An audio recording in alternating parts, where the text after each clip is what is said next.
जी इस वक्त मिक्सचर तैयार होने के बाद, ट्रे बनने के बाद बिल्कुल मुकम्मल ड्राई हो चुकी हैं, खुश्क हो चुकी हैं। उनको एक प्रॉपर शक्ल के साथ, प्रॉपर तरतीब के साथ, जिस तरह आप देख सकते हैं, रखा जा रहा है।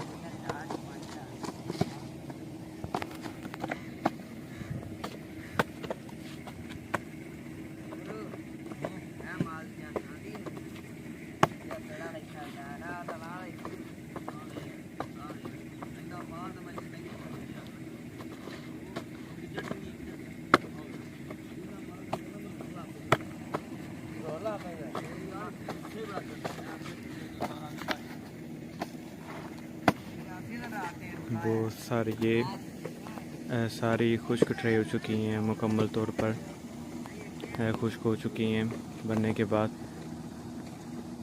तो ये आप देख सकते हैं, इनको वर्कर इकट्ठा कर रहे हैं।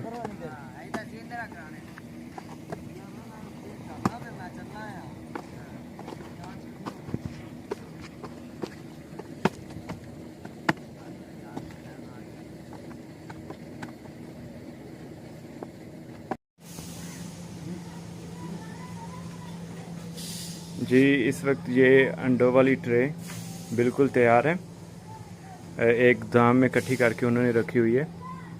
आप देख सकते हैं बहुत सारी अंडों वाली ट्रे। पहले किस तरह इसके लिए मिक्सचर बनाया जाता है और उसके बाद फिर इसको कैसे मशीन पे एक गत्तेनुमा शक्ल की सूरत में काटा जाता है, फिर मशीन पे एक मुकम्मल ट्रे बनाई जाती है और ट्रे बनाने के बाद इसको गोदाम में ला के यहाँ पे इकट्ठा किया जाता है।